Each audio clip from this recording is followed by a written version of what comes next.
Mandibulise kuni bathandi bezemidlalo eMzantsi Afrika, ingakumbi kuni balandeli bebhola elikhulu ke laseMzantsi Afrika.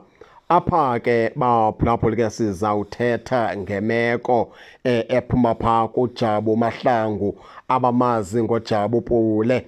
Uthi yena ngeyakhe imibono bekumele uba iKaizer Chiefs ibakhulule uNtwari kunye noBruce Vuma. Uthi zizona players kumele uba ngoku iKaizer Chiefs ke ithe yazikhulula phaa ngaphakathi eNaturena. Watsho ke cacisa kuJabu Mahlangu, wathi okokuqala nje uNtwari akusekho nto angaba sayenza phaa kwiqela leKaizer Chiefs, akusekho nto angaba sayilwela phaa kwiqela leKaizer Chiefs umfana omdala, ngoba uBrandon Peterson ngu-number 1 goalkeeper weqela leKaizer Chiefs. Engu-number 1 goalkeeper nje weqela leKaizer Chiefs kugqitywa sayinwa ngoku le nkwenkwanyana ke yakwalena.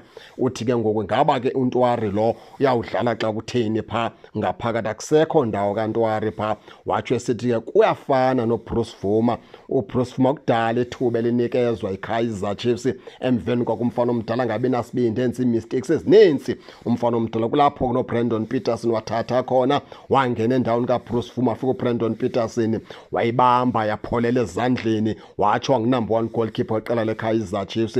Sithetha nje na uBrandon Peterson ngomnye ke othe wafakwa kuluhlu lo-goalkeeper of the season apha eMzantsi Afrika. Into ethetha ukuthi ke uperforme ngeyona ndlela kuBrandon Peterson. Ithetha ukuthi ke loo nto leyo ke umntu ozoba ngu-number 2 emveni koBrandon Peterson ngulo Ronaldo lena ugqitywa sayinwa iKaizer Chiefs ngoku ngomnye ke ugoalkeeper ogudi. Uthi ke yena ke uJabu Mahlangu mele baye ngoku iKaizer Chiefs yenze nje umsebenzi olula, idilize uBruce Vuma kunye noNtwari phaa ngaphakathi, ithathe enye inkwenkwanyana esakhulayo kula makhwenkwanyana amancinci angogoalkeeper beKaizer Chiefs, ipromothe uyi-1 phaa, imsondeza abe ngugoalkeeper number 3 endaweni kaBruce Vuma, ngoba uBruce Vuma umfana omdala noko akusekho nto ingako angaba sayi-eda phaa kwiqela leKaizer Chiefs. Noko umfana omdala ithuba eli walinikezwa iKaizer Chiefs akanokhala. Singene ke kuloo ntetha yakho ke Jabu Mahlangu, legend ke qela leKaizer Chiefs. Shafule siyakungenela thina ngendlela oyibeka ngayo mfana omdala, uchane ucwete ngetolo exactly le ndlela nathi sibona ngayo into yokubana ke uNtwari vele ke yena kusendleleni uzawuhamba and ukuvekeza iKaizer Chiefs ngamemeza into yokubana ke yamkhulula eyakhe into nje icacile cha ukekade emhlophe ehlungwini. uBruce Vuma ke yakhe into inobunzima ngoba iKaizer Chiefs iqomsayinisa icontract, into ethetha ukuthi ke isaza kumgcina uBruce Vuma.